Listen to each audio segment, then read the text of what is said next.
All right, Jacqueline, we got to get rolling here. As Lisa said, you got to set and measure. That's a perfect segue, it turns out. Not a rehearsed one, but a good segue, because you can't improve what you don't measure. And working from home obviously has changed what we measure. Less time on, are you in the office? More time on, like, are you accomplishing the tasks you're supposed to do? Are you being transparent? So we thought we'd invite for our next speaker an expert on metrics and measurement and accountability to take the leadership stage here. I first met her in Wellington, New Zealand. She's a phenomenal writer. She's a professor at Stanford's prestigious computer science program, and she's the author of several books, Radical Focus, Pencil Me In, and The Team That Managed Itself. So please give a very warm welcome, where it's awfully early, all the way from California, to Christina Oki. Hi, Christina. Hi, thank you so much. The last speaker really inspired me. I'm wearing my mother's scarf from the 1960s because she used to march and protest for women's rights. So that last speaker really, really touched me. Okay. It is a good day to be marching. Yeah, every day is a good day to be marching over the last 4 years and possibly before that. In any case, let's go ahead and talk about OKRs and also how to make our teams more empowered. So there is a movement in the Silicon Valley called the Empowered Teams movement. You're going to hear more about it as Marty Kagan's new book comes out. As well, my book, Team That Managed Itself, talks about this motion. And I am a storyteller at heart. I love to tell stories. And this is a Zen story. It turns out once upon a time, there was a farmer, and I grew up in small town Iowa, so I know country folks pretty well. And in China, he was taking care of his crops. He had one son. He loved his son. And one day his son brought back wild horses. And everybody in the village came to this farmer and said, "Oh my gosh, you're so lucky. The day that you found those horses was the best day ever." And the old farmer said, "Maybe." So the next day, his son is trying to tame one of the horses, break one of the horses. And the horse throws him, and he breaks his collarbone and a rib and his hip. And you know what everybody in the village did? They went over to the farmer and said, "Man, the day that you actually got those horses was the worst day ever." And the old farmer's like, "Maybe." So a week later, the son's all still in his cast and all. And the farmer says, "Come on, I'll take care of you." And then the army comes into town, and the army takes every strong young man off to war. And this war is brutal. It's a losing proposition. Everybody dies. And so the son gets better. He has a limp, but he's alive to take care of the old farmer in his old age. And the village all comes over and says, "Wow, wasn't it lucky that horse beat up your son?" And the farmer said, "Maybe." Well, I think my career has been like that in many ways. I worked at LinkedIn, and everybody said to me, "A resume site? What? Why are you working there?" And then when I went to Zynga, everybody's like, "Oh, you're at the hottest place in the valley. Lucky you." And I'm like, maybe, we'll see. The reality is that life throws a lot of things at us that we don't expect, that we can't plan for. And one of the things we really struggle with is, how do we balance reacting and planning? And right now, it's more extreme than it ever has been with COVID. It feels like we can't plan anything. All we can do is constantly be on our toes and reacting. But I'd argue that's not necessarily true. So Paul Sappho, who's a futurist, talks a lot about the cone of uncertainty. And this is my visualization. And it basically means that I'm pretty good at predicting what will happen tomorrow, except possibly today. I can make a guess about next month, except possibly this month. Wow, being in America is just one roller coaster right now. But normally, I can predict what will happen tomorrow. I can guess about next month. But if I say what something's happening in a year, I'm lying to myself. When people say, "Do you have a 5-year plan?" I'm like, oh, gosh, no. How could I possibly have a 5-year plan? So when we think about strategy, we need to think about the fact that it's a mix of planning and reacting. And this is a wonderful chart from Strategy Safari, which I definitely recommend, talking about how you may intend to do one thing, but then there's opportunities that come up, and strategy is something you realize as a mix. And when I think about this, I think about this wonderful movement that happened in Chile. After the earthquakes, they had to quickly house tons of people. And a Pulitzer Prize winning architect built half-built houses. And a half-built house is pretty much what you see here, except inside the left-hand side, There's nothing. There's plumbing, there's electricity, and everything else is left to the people. And so the people make the house that they actually want, while at the same time they're increasing the property of the value of the property. I'm very dyslexic today. So this is a terrific approach to strategy as well, I believe. When you have everything planned down to the very nitty-gritty, it makes you brittle. You're unable to respond effectively to various approaches. And what you want to do is have a strategy, but also be ready at any moment to build on that strategy, to set it aside, to come back to it. You have to stay nimble, which is really, really hard for big companies. And also, I imagine, for government organizations, or so I've heard. So objective and key results, preserve your strategy when everything's going crazy. It's really not supposed to be to manage people's time. It's actually to give them a North Star. So OKRs, you're like, oh, acronym. What is that all about? Well, it's just a goal-setting methodology. The objective is qualitative, it's critical to your strategy, and it's inspiring. Not everybody's inspired by $5 million next year. Key results are quantitative, a result, not a task. It's a stretch goal. And this keeps the dreamers focused and knowing whether or not they're actually succeeding. And we're going to go into these a lot more deeply a little bit, but I'm a big fan of the Eisenhower matrix. I don't know if you're familiar with it. The Eisenhower matrix says that if it's important and urgent, you need to do it right now. And if it's important and not urgent, plan to do it.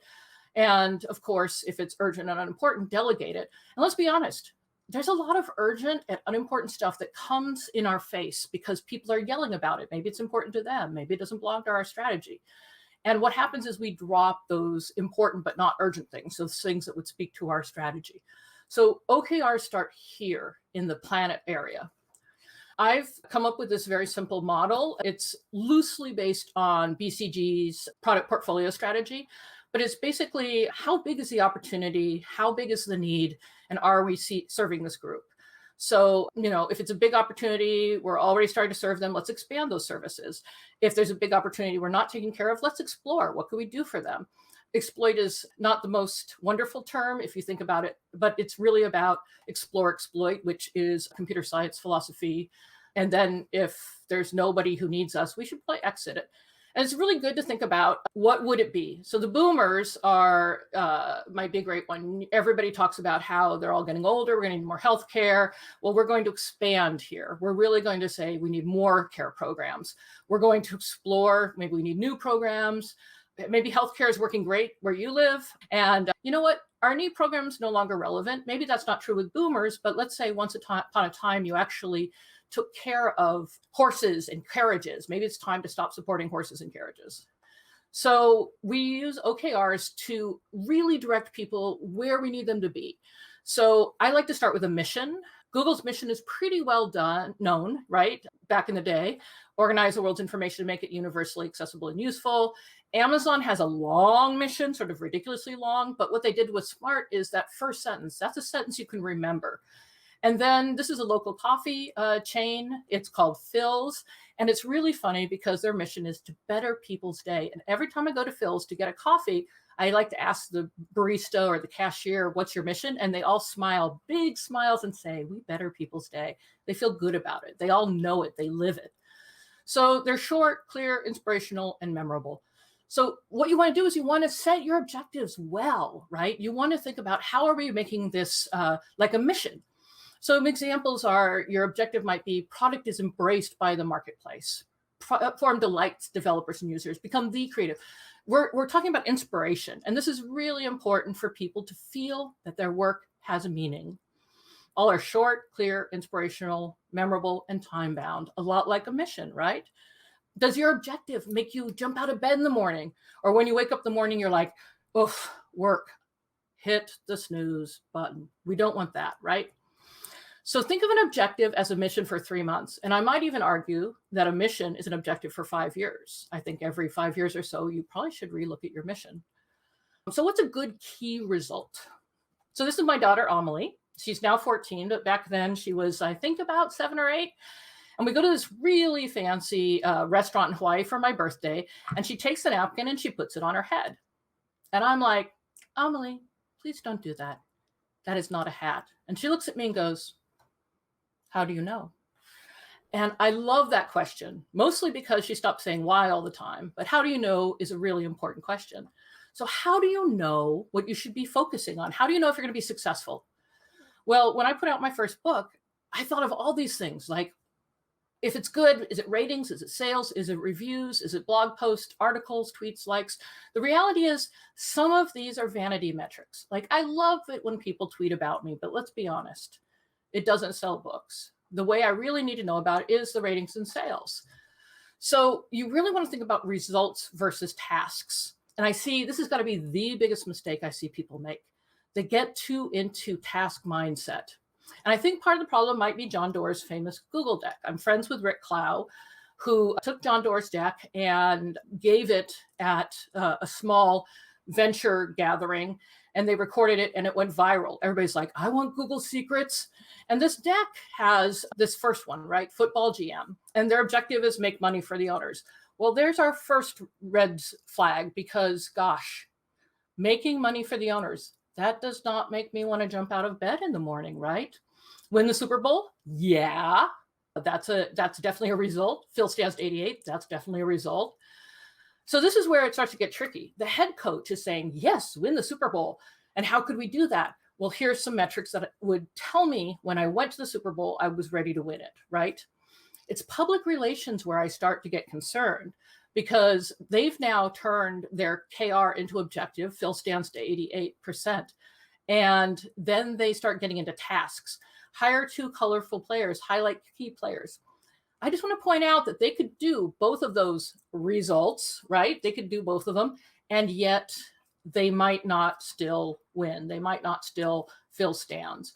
So the thing is, you don't want to be seduced by tasks. Tasks are easy to do, and yet they're not going to always get you where you want to be. I'm a big fan of Peter Drucker. What gets measured gets managed. He also said strategy is knowing what to say no to, which is also a great quote. We need focus. So when I wrote my book, I could have called it Objectives and Key Results. Nobody had written a book on objective and key results. But I wanted to call it Radical Focus because it's important to focus, right? So what if we only had one objective per quarter? I know it's shocking, but what if you only had one? And what if you had, it would unite the efforts. Everybody would know our chief strategic thing was to unite our efforts. And what if you only had 3 key results, not a gazillion metrics? And you can still have metrics meetings like every week if you want to, but people should know what the most important results are. It will define your success. The thing is, OKRs are not for everything you do. They are not about micromanaging people. You don't want to have 100 OKRs. Nobody can remember that many. They've got to be used for what you have to do, despite the fact that the world is on fire. OKRs give you focus and remind you that the strategy is still important, even when everything's going crazy. And what makes them work is a cadence. You need this rhythm, which is simply a Monday commitment meeting. You want to say, do we think we're making our objective or not? And you want to talk about why. It's really critical to have conversations. You want to slot in your efforts towards the objective. And you share this in the Monday meeting so people can say, well, what's this new order flow actually doing towards the OKRs? I know you're really excited to do it. I know you think it's ugly, but is this actually going to help us? And then a heads up, what really big things are coming down the line that we think might help us? And again, we can say, is this really going to help us? Is this going to have the effect that we think it's going to have? And then health metrics. The reality is when we're really, really stretching, we have a hard time actually figuring it out. So we want to protect things like code health. We want to protect things like team health. We want to protect things like maybe the satisfaction of our current customers. And if any of those move, we're going to call a code red, right? We're going to stop everything. We're stop working on the OKRs, and we're going to make sure that we are protecting the things we protect. And then Friday, we must celebrate, right? It comes from Agile that does engineering demos. But what if design demoed too? What if sales and biz dev shared wins? What if we sat down together and ate something, had a drink, bonded as people? Why do we celebrate? Well, it motivates team to have something to share, makes you feel like you're part of something special, shows progress, offset not making difficult goals, remind people of the OKRs. This last one is critical. As my old boss used to say, when you're tired of saying it, they're starting to hear it. And I have found this to be true both in motherhood, in teaching, and managing. I want to say it's really critical. Don't do this. When I first wrote the book, I was working with startups. This works for startups, but if you're big, cascading could take 3 months all by itself. What you want to do is set the main goal up high, as high as you can, and then everybody can come up with their own. You have to trust your A players. This is what Marty Kagan wrote in the foreword of his book, my book. Don't tell people how to do things. Tell them what you need done and let them surprise you. I love that. Trust your people. That's what we're missing right now. We need to hire the best people and then trust them. Now, not every group needs OKRs. I know that sounds shocking. Doesn't sound quite fair, but it's true. Companies, business units, product teams, they'll all do well with OKRs. They know what the strategic goals are. But over and over again, I've seen service groups really struggle because they don't own their time. There are the cash cows, the business as usual teams where there is no growth possible. And asking for growth when it's not possible to get growth is depressing. And I will say individual contributors, it's crazy. So it's gone bad so many times. I would recommend not doing it until at least you've done OKRs for a year and then really ask yourself if you need it. A lot of times service teams like design, engineering just aren't going to have capacity to have their own OKRs until they have support staff. So if you get to a size when you can do that, then it becomes possible. Another big question that everybody has is what happens if it's longer than a quarter? And I like to talk about milestone outcomes instead of milestones that are tasks, right? So if you have your annual OKR, you can kind of make a loose, squishy roadmap where you're sort of like, okay, we're going to be really precise with Q1, but as things go out in that cone of uncertainty, we'll just put a light objective. This is a small T company. And as you can see, and you will get the slides, that the first Q1 is very precise, but then we say, it'd be nice if Q1 works out, we can move to Q2. We can move to Q3, we can move. I'm a big fan of exit criteria over deadlines. I got that way because I worked in games, and games don't ship if the game is not fun, no matter what the deadline is. Shipping an unfun game will get you buried in the desert like a poor old ET game did back in the 80s. It really happened. So it becomes part of a quarterly cadence. At the end of the quarter, you're going to grade and reflect. And I wanted to point out that if you spend one quarter working on something like retention, how do we keep people? And then you move to the next one. Maybe we're going to convert people, because why try to convert people until we can hold them? And then acquisition. What you're going to have is a group that gets smarter and smarter and smarter. You get your organizational learning in. So there is an entire empowered teams model. As I said, Marty Kagan's writing about it. I've written about it. And it's really wonderful to make sure that your team feels super empowered, that they are free to make the things happen that you really want to make happen. Okay, so there was a question. I believe if we have time for a question, I can stop sharing. And I have good news for everybody. There's a huge appendix. So when you get these slides, you're going to have so many goodies. It's going to be nice. So the question was... Hi, Christina. The question was, can departments have more than one mission? I recommend against it. And this is because working memory is very limited. So let's think about this. If we had like one OKR, we have an objective and 3 key results. Now you have 4 things to hold in your head every day when you're saying, should I work on this or work on that?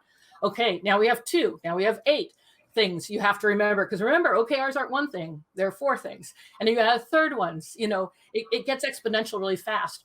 Also, you have to think about your capacity. If you spread yourself thin, you're not going to get good at anything. Start thinking in longer time periods so you can do that organizational learning, spread things out and do everything well and learn. That's what I recommend. Thank you so much. Thank you so much for that, Christina. This has just been an amazing time listening to you. I loved you sharing that cone of uncertainty because it is so relevant to us in our current times. I love the way you introduced the word through that story, maybe, because we don't always know the full future. We have to wait and see. And it was beautiful when you said, understanding that strategy is a mix of planning and reacting. And of course, closing off the fact that we have to celebrate. So thank you again so much for being a part of today. It's been an exciting day. We've heard some great speakers. So thank you very much.